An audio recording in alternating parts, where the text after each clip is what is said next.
Hello friends, welcome back. मैं हूं आपका करियर कोच ललित बुतोरिया। हमारे साथ हैं हमारे भाई आमिर तौसिफ जी। पहले आप आमिर तौसिफ जी का पासपोर्ट देखिए, राइट, और फिर आप देखिए आमिर तौसिफ जी का क्रोशिया का class D Schengen visa, right. आपको पता है शेंगन वीज़ा की जो बेनिफिट्स होते हैं, आपको पता है 29 कंट्रीज़ में ये जा सकते हैं, घूम सकते हैं, एम्प्लॉयमेंट चेंज कर सकते हैं। और आपको अच्छी तरह से पता है कि पिछले 2 से 3 सालों में हमने 130 से ज़्यादा कैंडिडेट्स की सक्सेस स्टोरी डाली है। सिर्फ क्रोशिया की मैं बात कर रहा हूँ, बाकी के देशों की अलग सक्सेस स्टोरीज आप देख रहे हैं। सर के प्रोसेस में काफ़ी टाइम लगा, मैं खुद ही आपको ब्रीफ कर देता हूँ। सबसे पहले इन्होंने अप्लाई किया था माल्टा के लिए, मेरे ख्याल से 1.5-2 साल पहले अप्लाई किया होगा। माल्टा में किसी वजह से इनका काम नहीं हुआ, फिर सर ने अप्लाई किया क्रोशिया डिलीवरी के लिए। अधिकतर कैंडिडेट्स का क्रोशिया डिलीवरी में काम हो गया था जी। मेरे ख्याल से पूरे बैच में सिर्फ 2 या 3 लोग थे जिनका, आपको पता है पहले क्रोशिया में क्रोशिया में एक 8 आता था, क्लॉज नंबर 8, जिसमें लिखकर आता था कि हमें डाउट है कैंडिडेट पर। अब उसका कोई एक्सप्लेनेशन नहीं होता है दोस्तों, जब आ जाता था पहले। तो सर के साथ में जितने भी, तौसिफ जी के साथ में जितने भी कैंडिडेट थे क्रोशिया के, वो चले गए।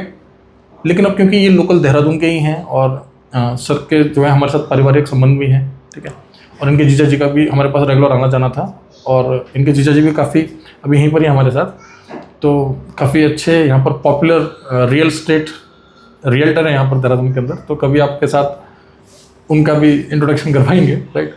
तो एनीवेज होता क्या है, तौसिफ जी इनका background already is establish, financially इनको कोई दिक्कत नहीं है, लेकिन एक तमन्ना होती है ना कि भाई यूरोप में जाना है, शेंगन में जाना है, भी एज है, तो इसीलिए ये हमारे पास टिके रहे। यानी कि मोटा मोटा 3rd अटेम्प्ट में ये हमारे पास अप्लाई करते हैं, इनका हो जाता है और आज वीज़ा आपके साथ है, राइट तौसिफ जी? बिल्कुल सही समराइज किया ना मैंने। अब ये जर्नी सुनने में आपको आसान लगा होगा, मैंने 1 मिनट में सुना दिया, लेकिन इतना ईजी था नहीं ठीक है, क्योंकि क्या होता है कि बार बार हमको समझाते थे, इनके जीजा जी पे फैमिली का प्रेशर पड़ता था, वो भी बेचारे परेशान हो जाते थे। कई बार मीटिंग होती थी और घर की मुर्गी दाल बराबर, ये तो आपने सुना ही है ना। तो जो महाराष्ट्र का कैंडिडेट है, गुजरात का है, उड़ीसा का है, वो बेचारा क्या करेगा, ज्यादा ज्यादा कॉल करेगा। तौसिफ जी हमारे ऑफिस आ जाया करते थे बार बार, अब ऑफिस आ जाएगी तो फिर बात करना पड़ेगा, तो हमारे लिए भी बड़ा कॉम्प्लिकेटेड था इनका केस। बट अच्छी बात ये थी कि इनको विश्वास बहुत था। जब हम इनको बोलते थे सर आप एक काम करो, पैसे ले जाओ, तो बोलते नहीं जी पैसे की दिक्कत नहीं है, बस आप काम करा दो, राइट। और प्रेशर भी जबरदस्त रहता था इनका हमारी टीम के ऊपर। पर चलिए, प्रभु के आशीर्वाद से, ऊपर वाले के रहमो करम से इनका काम हो गया है, ठीक है। और बाकी का as a candidate he is very nice, very simple, very sober, right. और हमारा टीम जो है इनसे हमेशा खुश रहा। तो तौसिफ जी मैंने सब कुछ समराइज कर दिया, आपको ज़्यादा बोलना ना पड़े इसलिए। अब मुझे बस ये बताओ कि वे लोग जो कि क्रोशिया में या यूरोप में अप्लाई करना चाहते हैं हमारे थ्रू, आप उनको सीधा एडवाइस क्या देंगे कि भाई एडवाइस ये है मेरी तरफ से, अगर यूरोप में अप्लाई करना है ना तो इन बातों का ध्यान रखो। भाई यूरोप में अप्लाई करना है तो थोड़ा तो आपको अपने ऊपर कंट्रोल रखना पड़ेगा और टाइम लगेगा, लेकिन ये है कि टेंशन फ्री हो के वीज़ा यहीं से लगवाएं, क्योंकि टाइम तो लगेगा लेकिन काम जेन्युइन होगा। औरों का एजेंटों का कंफर्म नहीं रहता, कोई कहीं पैसे लेके भाग जाता है, कोई कुछ। तो यहाँ पे सर का ऑफिस यहाँ पर भी है, दिल्ली में भी है जी, और दुबई में भी है, राइट। तो काम पूरा 100% होगा, बस थोड़ा टाइम लगेगा।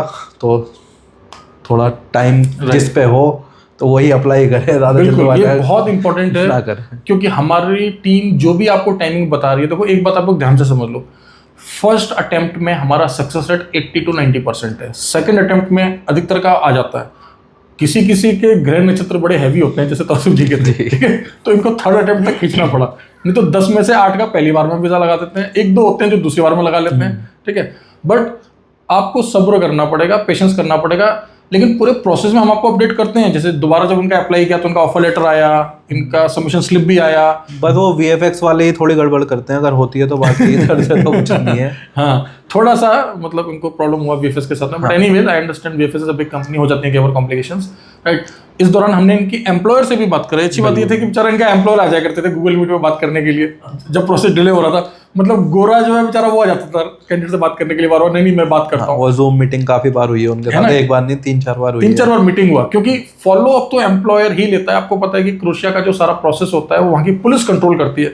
बहुत सारे यूजलेस बीच बीच में रुकावटें आई, जैसे कई बार वहाँ पे एक पुलिस ऑफिसर थे, उनका तबादला हो गया, उस वजह से कुछ दिन तक फाइल रुकी रही। बीच में फिर कानून वहाँ के बदल गए, उसमें दिक्कत हुआ। अच्छा, हॉलीडे हो गया तभी, फिर बीच में छुट्टियां पड़ गई थी वहाँ पे। तो कई बार सिंपल सी चीज़ें काफ़ी चैलेंजिंग हो जाती हैं। इन अ नटशेल अगर आप मेरे से स्पष्ट एक बात जानना चाहेंगे तो देखिए, मैं आपको क्लियरली बता रहा हूँ, आप ध्यान से समझ लें। यूरोप का प्रोसेस आप तभी करें जब आपके पास जो समय हम बता रहे हैं, अगर इससे 1.5 गुना या दुगना भी लग जाए तो आप हिम्मत ना हारें। आप पैसे से संपन्न हो और आप कुछ और कर रहे हो, साथ में आप पढ़ रहे हो या कुछ और नौकरी कर रहे हो या फिर आपका खुद का काम धंधा हो, और आप हमें अपनी फाइल देने से पहले ना 10 बार सोच लीजिए, हमारे बारे में पूरी छानबीन कर लीजिए, हमारा लाइसेंस चेक कर लीजिए, हमारा बैकग्राउंड चेक कर लीजिए, फिर हमें फाइल दीजिए आप, ठीक है।